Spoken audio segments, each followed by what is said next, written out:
My name is Jonathan Pellow. I'm a photographer. I've been making photographs as a hobby off and on for, I suppose, well over 20 years. And I've turned my attention to photography more full-time in about the last 2 years. My photography really falls into two genres, cityscape and landscape. I'm based in New York City and spend as much time as I can in the summers here in New Hampshire. I think in both the cityscape and outdoor natural landscape work, there are some common themes. I tend to zoom in and really look at details in the environment, architectural details or natural details.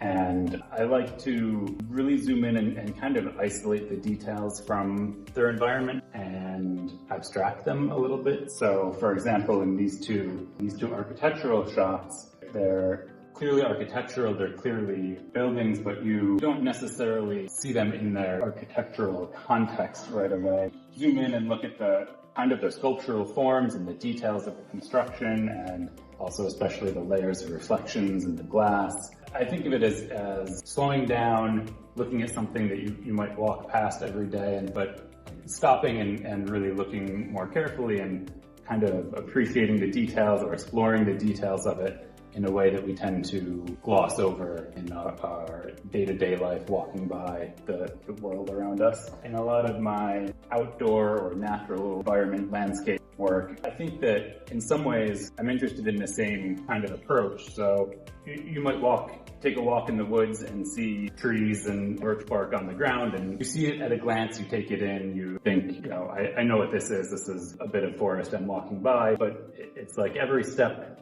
along the way, you can stop and really zoom in on just any number of little details, little scenes all around you. And that's what I find, I think, most interesting. I think what I try to do most is either look at something in an interesting way in relation to the context around it, or to take it out of the context of the environment around it and really let it become sort of a sculptural object in itself.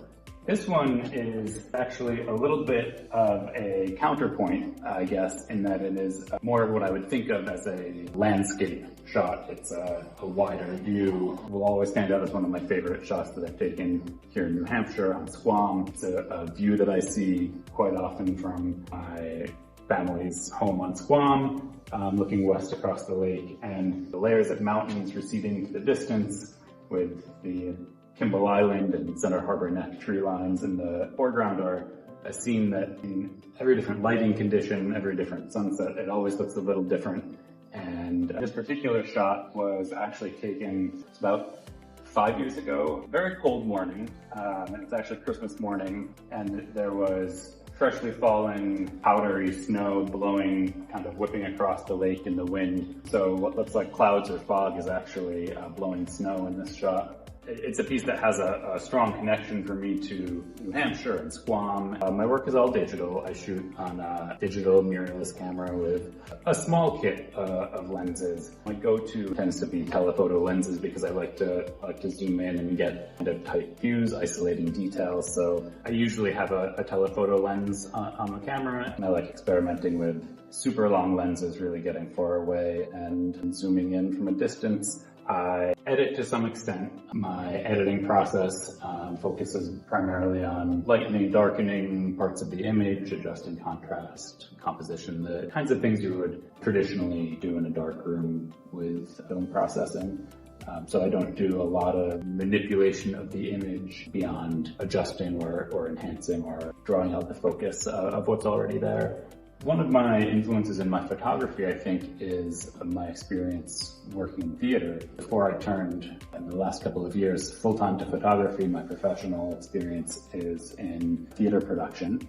My background is in set and lighting design and technical production. And I think that a lot of what comes across in my photography is pretty related to my interest in scenic design and lighting design for the stage, where most often you're designing a composition to fit within a rectangular frame, manipulate the physical environment and the way it's lit to add to the storytelling that's happening on stage. My photography most often doesn't focus on people, which ultimately design for the theater is about enhancing the storytelling of the performance on stage. But in a way, I do think of it as a kind of scenography in a more abstracted sense. It comes from the same place, I think, as my interest in crafting a visual composition for the stage. One of the things that's been most gratifying to me as I've started having the opportunity to show my work, talk to people as they look at it, is to hear other people's thoughts and questions. I spend a lot of time thinking about my own thoughts about what I'm looking at, but it's always exciting to hear, and maybe more interesting sometimes to hear what other people see in it. One of the questions that I get, that I am always happy to get, and maybe get most often, especially with the architectural and cityscape images, is where is that, or what building is that? I really enjoy when people have a sense of, I think that's familiar, I think I recognize that, but I'm not quite sure. Taking something that is familiar, but getting a different perspective on it, taking it a little bit out of context. And so I really enjoy when people feel a little bit of ambiguity about it, or a little bit of curiosity about where it is and what it is they're looking at.